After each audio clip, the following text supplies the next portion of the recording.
On commence tout de suite avec l'installation de Blender, donc www.blender.org. On clique sur Download, on télécharge et on installe.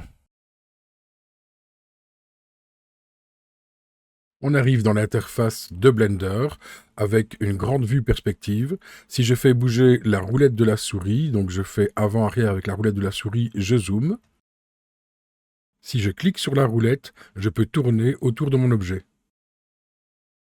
Je vais de suite aller dans le menu textuel au-dessus de l'interface, dans Edit, Préférences. En fait, je suis en 4K et c'est pas idéal, l'interface est très petite, donc je vais déjà augmenter la résolution Scale de l'interface.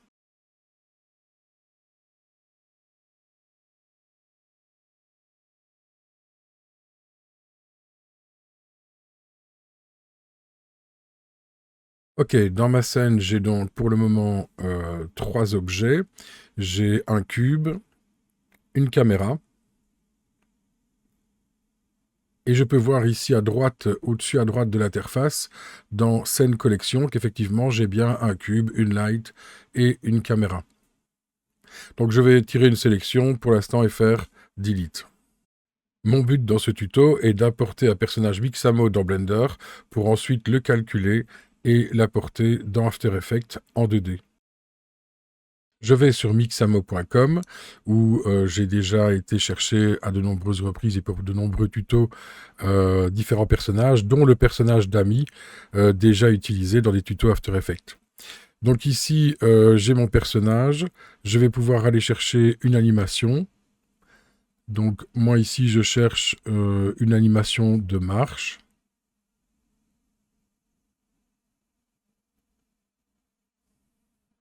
Ok, donc je vais choisir celle-ci et je vais directement la mettre en In Place pour avoir une marche qui se boucle sur une trentaine de frames. Donc ça me paraît pas mal, je vais downloader. Je laisse les paramètres tels qu'ils sont, 30 frames par seconde, FBX avec le skin, je download.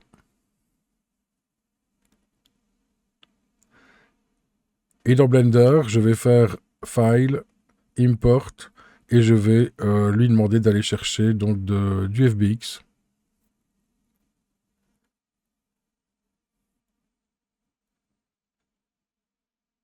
Donc je prends mon fichier FBX, je l'apporte.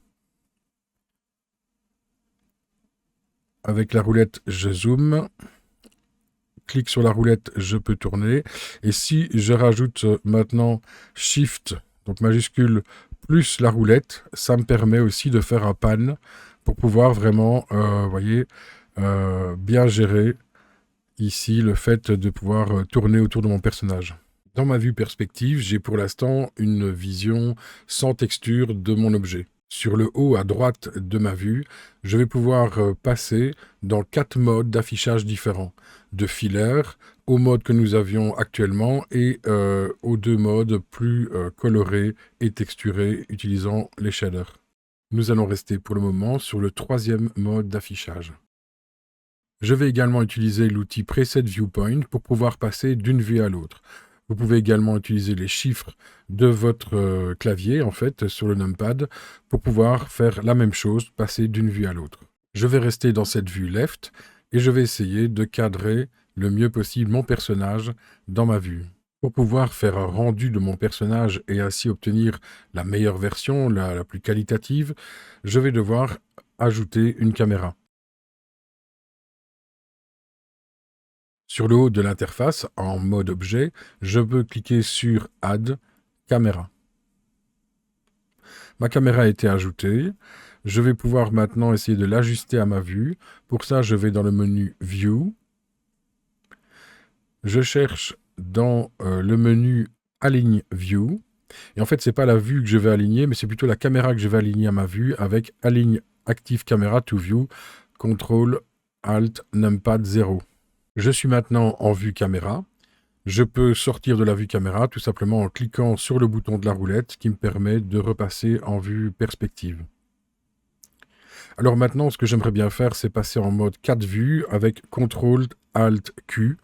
Donc CTRL-ALT-Q permet de passer d'une vue à 4 vues. ça va me permettre en fait de pouvoir tout simplement ajuster ma caméra. Donc ici, je choisis la vue perspective et vous voyez que soit vous cliquez sur le numpad 0, soit sur le petit icône caméra pour activer cette vue en mode caméra. Dans les autres vues, la vue top, la vue left et la vue front, pardon, et la vue right éventuellement, je vais pouvoir comme ça faire bouger ma caméra sur la hauteur.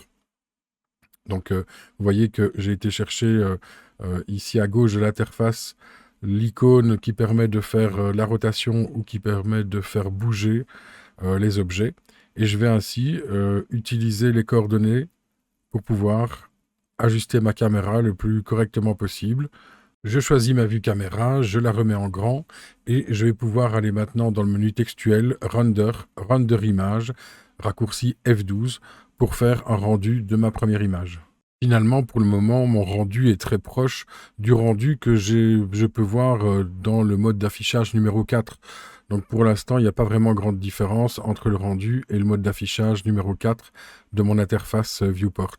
À droite, dans le menu d'icônes, ici à la verticale, je vais pouvoir choisir l'icône de terre, donc c'est World, et aller changer la couleur du background. Donc en fait l'idée ici c'est de changer l'environnement background pour pouvoir s'en servir comme lumière en fait, tout simplement pour éclairer un petit peu ma scène. Donc moi je vais essayer de choisir un bleu clair, alors vraiment il ne faut pas trop le coloriser. Donc je vais essayer de faire un bleu clair qui me permet d'avoir un environnement qui va améliorer un petit peu l'affichage de mon objet. Donc ici, je fais un rendu et je peux voir ici vraiment déjà quelque chose de différent dans la lumière. Alors dans le bas de l'interface de Blender, je vois que j'ai une ligne du temps avec un curseur que je peux faire bouger gauche à droite. Et notre personnage étant animé, je vais pouvoir comme ça voir son animation sur les différentes frames. Dans le haut à droite de l'interface, dans le Scene Collection, je peux sélectionner l'armature. C'est donc le squelette de mon personnage. Hein. On voit ici le petit chapeau ici au-dessus de sa tête. Et en fait, quand je vais faire bouger ma timeline, je vois maintenant les clés d'animation de mon personnage et donc de l'armature. Je retourne dans le menu d'icônes ici à la verticale et je prends le petit signe d'appareil photo, Render, pour aller configurer le moteur de rendu que je peux passer en cycle ou le laisser en Eevee, je crois que ça s'appelle comme ça, qui est un moteur de rendu plus rapide, donc on va plutôt le laisser sur Eevee. Alors, je peux activer le Ray Tracing, je ne sais pas si ça dépend de votre carte graphique ici, si elle est RTX ou pas. Peut-être. Donc moi ici, je peux l'activer. Je vais dans l'icône de sortie, Output, donc l'icône en dessous, pour aller configurer la sortie. Ici, moi j'ai configuré en 1920 par 1080 le calcul de mon image. J'ai laissé un framerate de 30 frames par seconde. Pour le frame range, en fait, j'ai mis de frame start 1 à frame end 30, vu que moi je veux calculer 30 images. Pour la sortie, donc le output, j'ai réglé la sortie. Donc j'ai indiqué où je devais mettre les images agrémentées qui va calculer et j'ai mis sur PNG RGB1 donc pour avoir le channel alpha et en color depth 16. Donc en fait ça c'est la profondeur de couleur. Ok, je vais retourner sur Render parce qu'en fait j'aimerais bien aussi que le fond en fait ne soit pas calculé. Donc je vais aller ici dans Film et je vais demander transparent. Donc en fait ici la lumière du background est prise en compte pour éclairer mon personnage, mais en mettant ici dans film transparent, je vais pouvoir normalement avoir un rendu sans le fond. Donc je vais lancer un rendu en animation maintenant pour voir ce que ça donne. Et effectivement, je vois bien ici que le rendu se calcule. C'est relativement rapide. Voilà, c'est vraiment quelques secondes pour avoir les 30 frames. Je peux donc maintenant passer dans After Effects. Le but de ce tuto, c'était de pouvoir passer en dernier lieu dans After Effects. Je fais importer mon PNG. Je vérifie que séquence PNG est bien cochée et j'importe. Et vous voyez ici que le principe des images incrémentées, vous pouvez tout à fait le déplacer sur une composition et vous avez bien une vidéo avec, une animation avec votre personnage, mais sans le fond. Si je sélectionne ma composition et que je vais dans composition, paramètres de composition, je peux changer la couleur d'arrière-plan et on voit bien que l'arrière-plan a été bougé grâce au PNG avec Channel Alpha.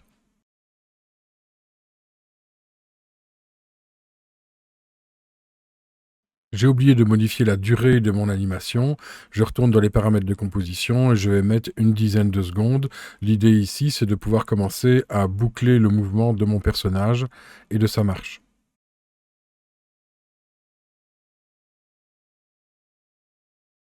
Je vais faire un clic droit sur ma suite d'images, aller dans Temp, activer le remappage temporel.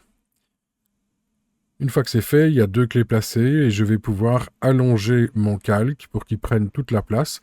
Alors pour le moment, si je fais bouger mon curseur, je vois qu'en fait il a prolongé la dernière image, mais il n'a pas bouclé. Pour pouvoir boucler, je vais cliquer sur Alt et le petit chronomètre ici à côté de remappage temporel. Ça me permet de passer en mode script et je vais remplacer le script Time Remap en Loop Out qui va me permettre de boucler mon animation.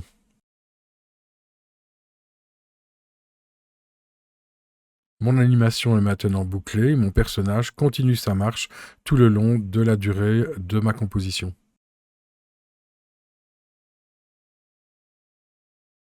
Ok, je vais pouvoir repasser sur Mixamo et par exemple aller chercher une deuxième animation que je pourrais ensuite mixer dans After Effects pour pouvoir donner l'impression de plusieurs animations qui se combinent.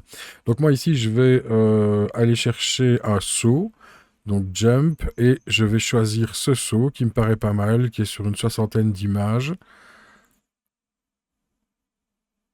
Ok, donc je download.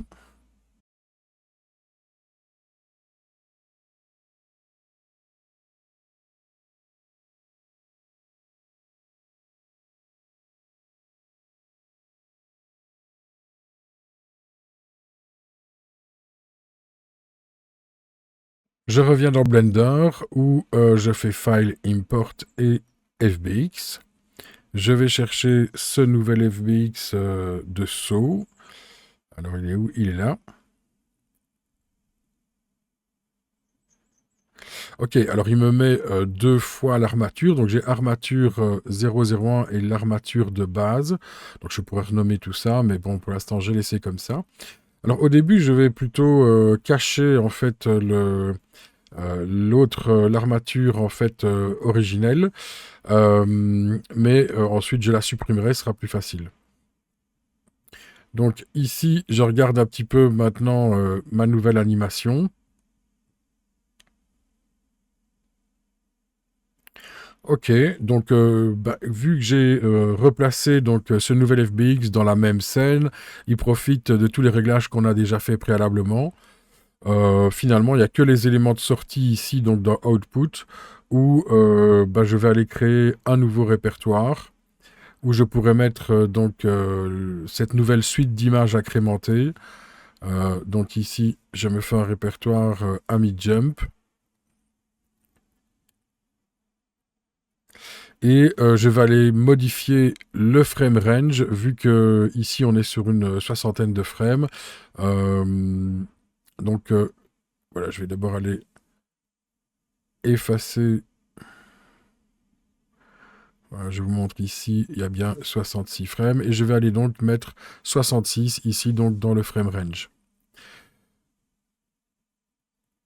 OK. Et je peux maintenant render animation, CTRL F12. Et qu'est-ce que je vois? Ben, j'ai mes deux personnages. Ouais, OK. Donc, je stoppe. Parce que ça ne me sert pas à grand-chose.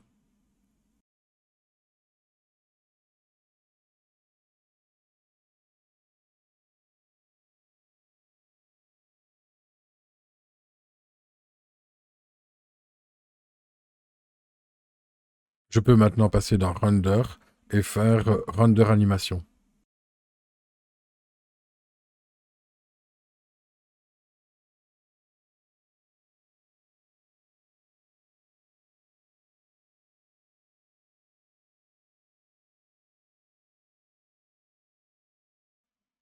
Une fois mon calcul terminé, je peux retourner dans After Effects, importer ma nouvelle suite d'images et la déplacer dans ma timeline.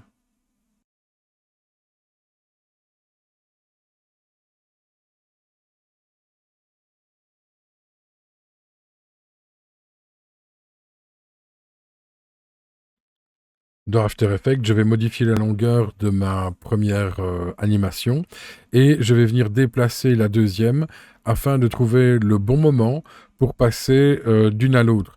En fait, l'idée ici, c'est de regarder surtout, par exemple, le moment où le personnage est proche d'être à pieds joints et de pouvoir comme ça combiner une animation d'une à l'autre.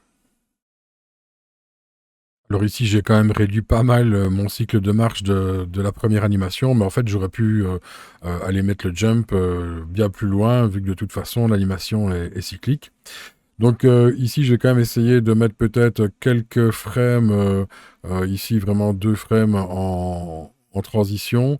Donc avec l'opacité, je vais passer d'une opacité 0 à une opacité 100 pour la deuxième animation. Et en essayant de calibrer ça au bon endroit, au bon moment, bah, il y a moyen comme ça de faire une transition relativement douce.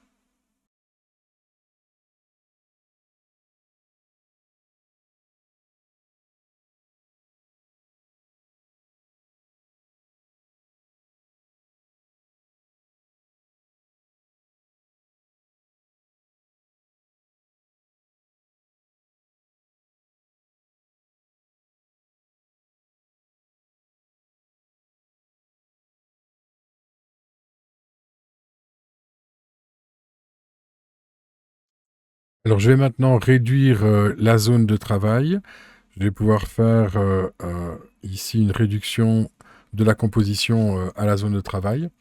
Et alors, mon idée, c'est déjà, voilà, on va renommer, ce sera déjà bien, ma composition. Donc, je la renomme Ami.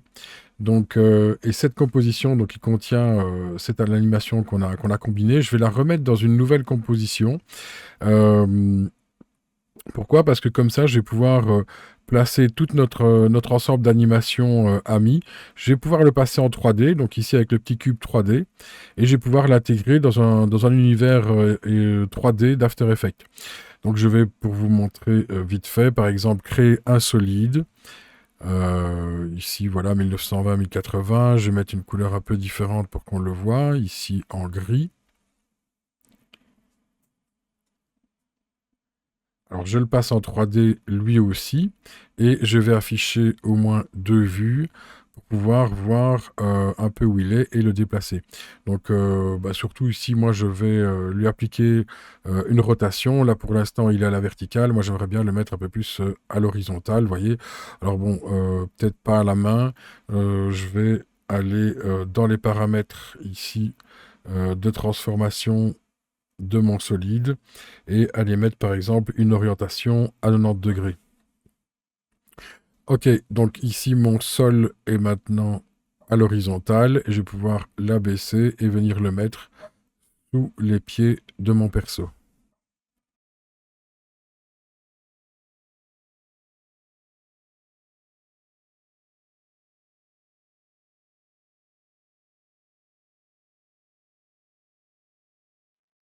Alors je vais pouvoir faire bouton droite, nouveau, lumière.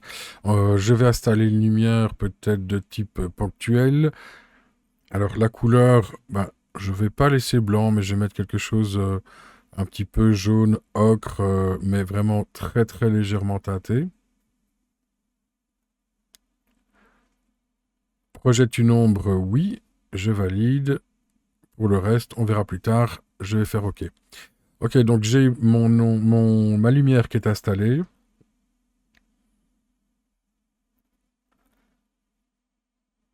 Je vais pouvoir aller sur la composition, sur les options de surface en fait des différents objets.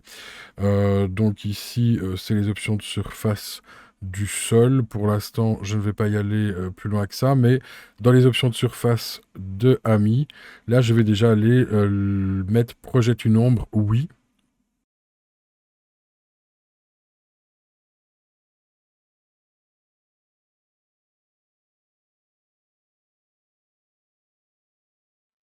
Alors, je vais mettre la marche en mémoire, hein. On voit ici la petite ligne verte qui est en train de charger, donc c'est la mise en RAM de l'animation, ce qui me permet après de la lire, et on voit ici que c'est pas mal. Alors, il y a quand même l'impression ici qu'elle marche au-dessus du sol au début, et puis qu'elle remet le pied au sol lors de la transition. Donc, à mon avis, je vais retourner dans la composition AMI. Et ici, en fait, la première animation, ben, je vais simplement euh, aller dans les transformations et modifier un petit peu la hauteur, ou simplement avec les flèches, faire descendre un petit peu la première animation pour qu'elle colle mieux, que les pieds collent mieux avec la deuxième. Ok, je revérifie, donc il faut remettre en mémoire. Mais ça me semble pas mal, c'est déjà mieux. Ok, donc, ouais, maintenant ça fonctionne.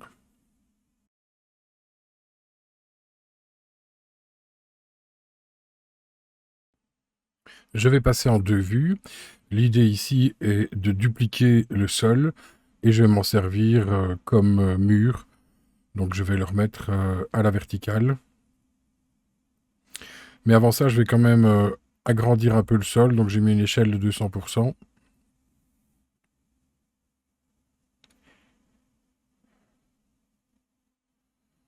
J'ajuste quelque peu pour avoir le maximum de place. Je reviens sur une seule vue et je vais essayer maintenant de déplacer mon personnage ami. Donc ici, l'idée, c'est de mettre une clé de position là où elle se trouve pour l'instant.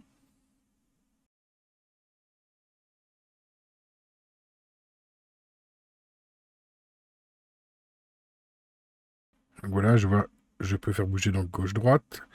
Donc je fixe une clé en position.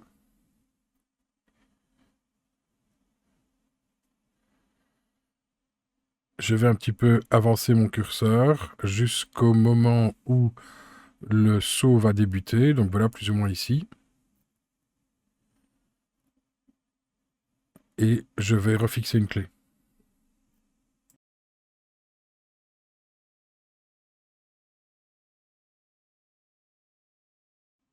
Donc je rebobine, je reviens sur ma première clé. Et là, je vais prendre mon personnage et je vais le mettre hors champ, sur la gauche. L'idée, en fait, c'est de simplement que le personnage rentre dans le champ de la caméra, fait sa petite animation. Ok, ça me semble pas mal. Il faudra sûrement régler la vitesse peut-être un peu plus tard. Là, je vois que ça glisse un petit peu quand même, mais c'est pas trop mal. On pourra rectifier ça après. Donc, je vais dupliquer mon solide gris. Euh, Comme ça, je vais pouvoir le mettre à la verticale. Donc, je reprends l'orientation et je mets à 0.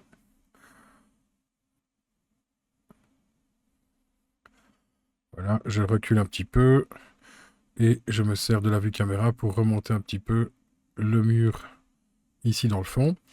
Je peux aussi choisir sélectionner ma lumière et la déplacer pour justement essayer de trouver un angle sympa pour l'ombre.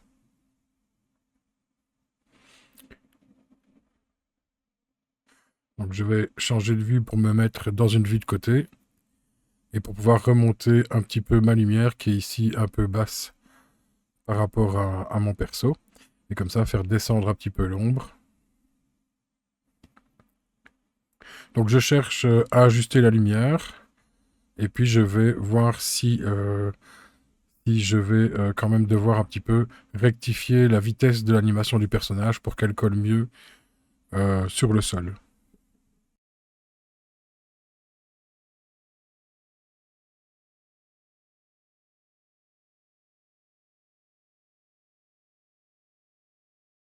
Donc on peut voir quand même qu'il y a un petit glissement. Donc ce que je vais faire, c'est que je vais simplement retourner dans ma composition AMI et je vais l'allonger un petit peu. Donc ici on était sur plus ou moins 3 secondes. Je vais mettre 7 secondes, histoire de me donner un petit peu de temps. Ça va me permettre en fait de pouvoir allonger ma première animation. J'aurais dû le faire dès le départ, hein, laisser un petit peu plus de pas. Comme ça, j'aurais eu un peu plus de marge pour la rapidité de déplacement de mon personnage. Donc ici, je vais mettre une nouvelle, un nouveau cycle de pas. Donc je vais m'arrêter de nouveau plus ou moins ici. Donc comme ça, il y aura 2 cycles. Et je redéplace mon calque du dessus pour venir refaire ma transition vers le jump.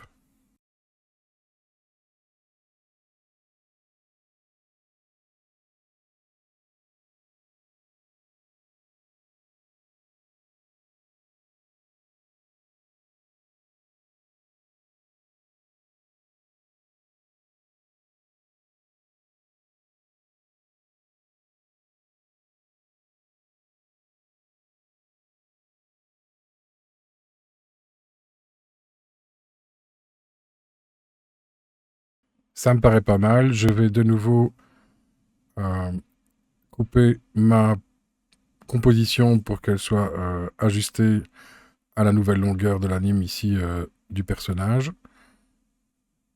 Bouton de droite et réduire la composition à la zone de travail. Ok, donc ici maintenant j'ai un petit peu plus de temps. On va déjà voir ce que ça donne si au point de vue timing, le fait d'avoir mis 2 foulées maintenant améliore un petit peu l'assise des pieds du personnage sur le sol. Donc il faut que je rallonge aussi ma composition principale. Donc ici, je fais pareil, je rajoute quelques secondes pour passer à 7 secondes.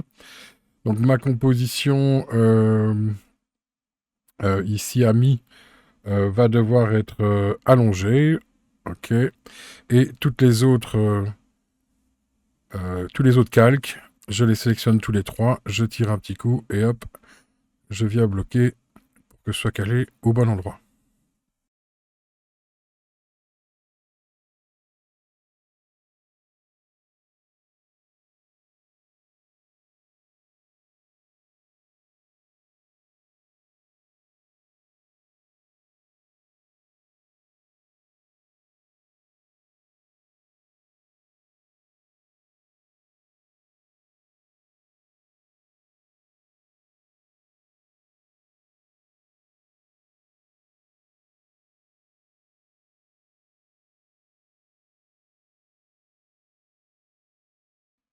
Ok, donc on voit ici évidemment que j'ai maintenant la marche sur place, mais il me suffit de prendre la dernière clé de la composition à mi et de venir la recoller au bon endroit, c'est-à-dire où le personnage va passer en mode jump. Et là, on peut voir que j'ai déjà beaucoup moins de glissade des pieds et j'ai une meilleure accroche sur le sol. Donc là, normalement, ça devrait être OK.